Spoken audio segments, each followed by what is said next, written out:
This is One Night at Flumpty's 3, the finale of the One Night at Flumpty series developed by Jonachrome. As the title probably says, this is the finale of one of the most iconic Five Nights at Freddy's fan game series. One Night at Flumpty's 3 was released on October 31st of 2022. If I'm being honest, it's kind of weird playing this game, because this is the end of a series that I have been very familiar with over the past 8 years. I've been a fan of Five Nights at Freddy's. But just like the video for the second game, I don't want to jump into the game just yet. I want to go over all the teasers and the build-up to One Night at Flumpty's 3 first. Yes, that does include the fact that we're going to be talking about the controversy that Jonachrome had found himself in shortly after One Night at Flumpty's 3's release. First teaser is the Did You Miss Me teaser. I don't believe this teaser is a parody of other teasers for Five Nights at Freddy. The next teaser shows the exact same teaser, but it's brightened up, which shows a paragraph next to Flumpty. We'll be reading the whole paragraph. Here it goes. Instead of hiding something creepy here, let me tell you, I worked on a silly little game series that gained a surprising amount of traction and prematurely announced a sequel that was too ambitious for its own good. Although I was proud of some of my plans, most of them felt forced. I wrestled with this game for a while, but in the end it was cancelled.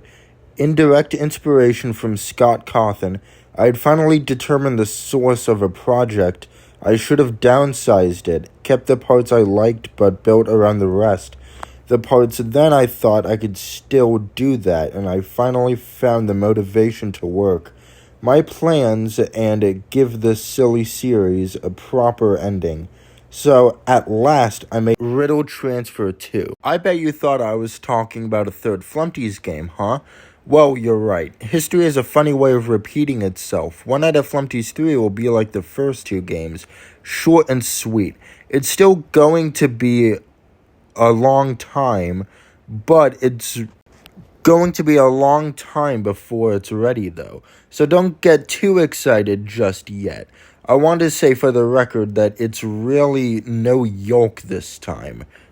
Jonachrome. The next chapter teaser is a parody of the teasers for Five Nights at Freddy's 4. One Night at Flumpty's 3 was the first game to be accepted into the Fazbear Fanverse Initiative. If you're somehow unaware of the Fazbear Fanverse Initiative, then the initiative is essentially just a way for Fanverse developers to make money off of their fan game. The initiative had been riddled with controversy after controversy, which led to a pretty much even divide by fans as to whether it's actually a good thing or not.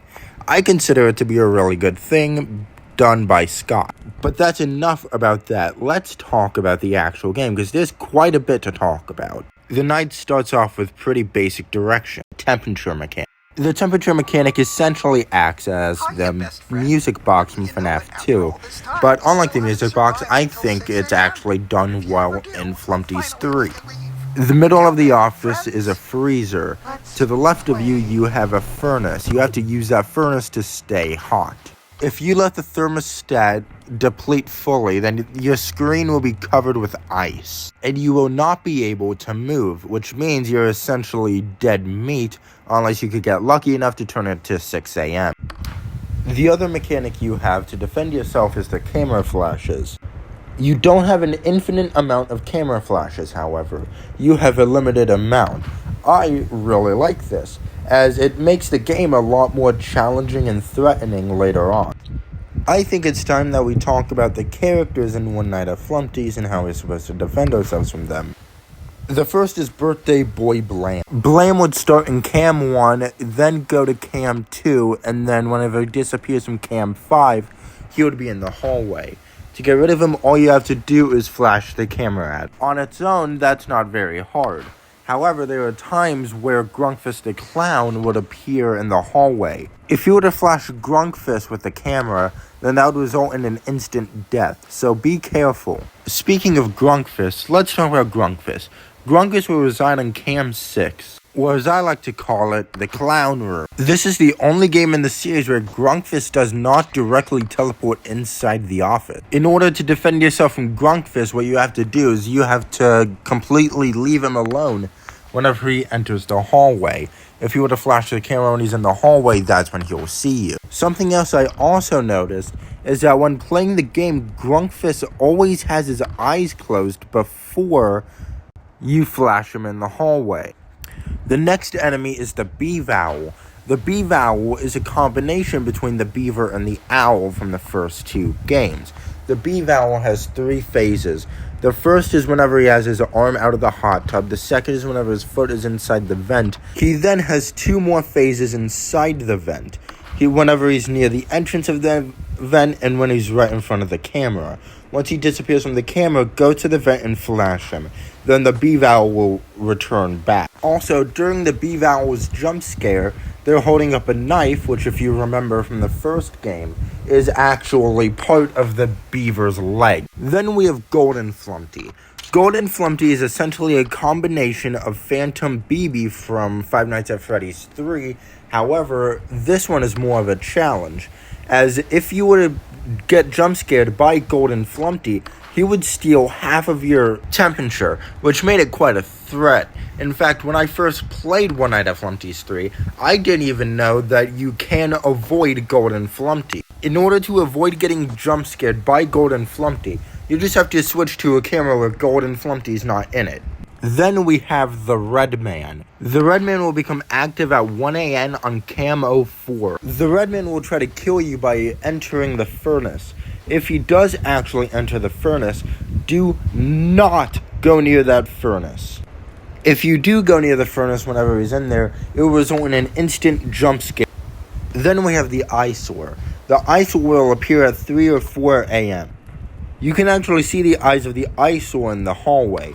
What you have to do is you have to flash the Eyesore twice for him to leave. If you don't flash him fast enough, then it's an instant game over. Although I have trouble with them because Grunkfist was also in the hallway whenever he was there. You might have noticed that there was one character that I didn't talk about yet.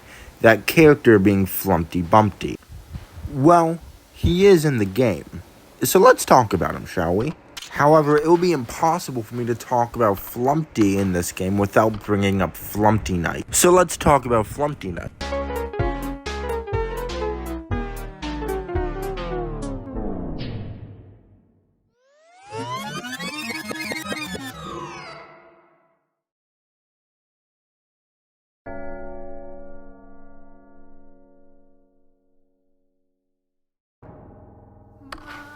What you just saw was the introduction to Flumpty Night. Flumpty Night is honestly one of my favorite additions to any Five Nights at Freddy's fan game. I love how the office that normally is cool and bright blues now has darker colors, however the outside cameras has those lighter blues. Let's talk about the most famous thing about Flumpty Night, Cam 6.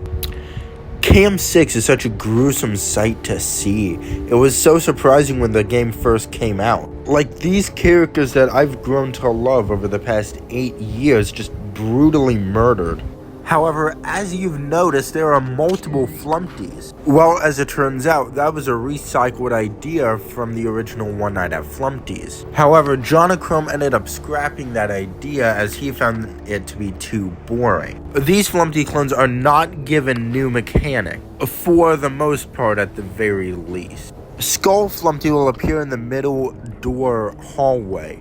All you have to do is shine your light at him for him to go away. Then there's Spider Flumpty. Spider Flumpty replaces the Beavowl in the sense that he will actually run through the vents, and you have to shine a light at him for him to go away as well. Then there's the Furnace Flumpty. Furnace Flumpty will replace the Red Man. Just do what you do with the Red Man and you will be fine. Then there's the Flumpties in Cam A and Cam B.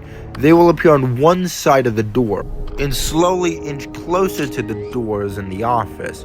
However, once you can't see them, then that means they're already there. However, later on, the two cameras will actually swap places with one another. Then later on, we are given an eye. The eye will act as Grunkfist from One Night at Flumpty's 2. He has a patience meter and is scared away with the flash. Also, I believe, just like with Grunkfist in One Night at Flumpty's 2, the eye's patience goes down by 30 seconds every real life second. However, if your camera needs to recharge, then you can actually stop the patience meter from going by going to either the vent or the furnace side. Then we have the Flumpty virus. The Flumpty virus will just recycle Redman's mechanic from One Night at Flumpty's 2. If you don't cancel the Flumpty virus, then your monitor and you are pretty much dead. Then we have Shadow Flumpty. Shadow Flumpty will appear in the cameras at 4 a.m. and act similar to Grunkfist the Clown in the original game. The way Shadow Flumpty works is he will appear on a camera. If you were to flip down the camera that Shadow Flumpty is on, he'll get closer and closer to you, and eventually he'll jump scare you. I didn't even know Shadow Flumpty could kill you until I did research for this video. Later in the night, a new camera is added, Cam 10.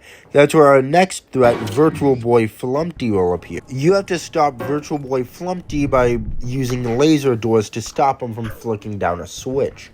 The switch in question will turn the power on the laser doors off, making you a victim of Door Flumpty a lot easier. The Flumpty clones replicate almost everyone else's behaviors with the exception of two, that being the Eyesore and Grunkfist the Clown. Flumpty Night is a combination of different mechanics from all over the series, which includes the cancelled game One Night at Flumpty. The laser doors were taken from 1 Week at Flumpty. Then there's the aforementioned eye sharing Grunkfist's mechanic from One Night at Flumpty's 2. Then we have Flumpty.exe and Redman, which act the exact same in their respective game.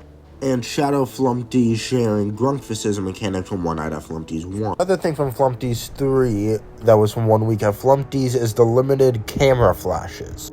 After beating Flumpty Night, you're greeted with a cutscene.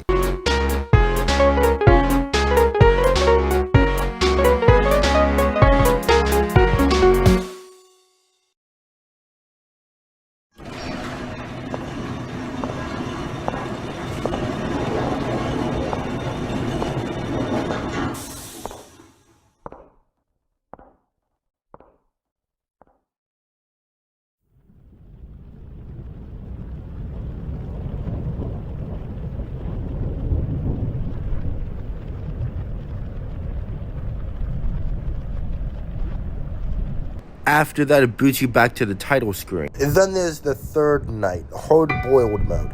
Hard-Boiled Mode is just the original night, but a lot harder. However, halfway through the night, it swaps to Flumpty Night. And if you're able to beat Flumpty Night, then you're greeted with the cuts.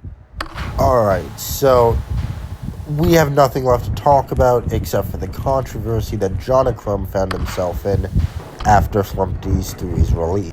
In 2022, it had been found out that Jonachrome had been dating a 13-year-old girl and he was 21. Jonachrome came out with an official statement saying everything the victim said had been correct and that he was seeking professional help.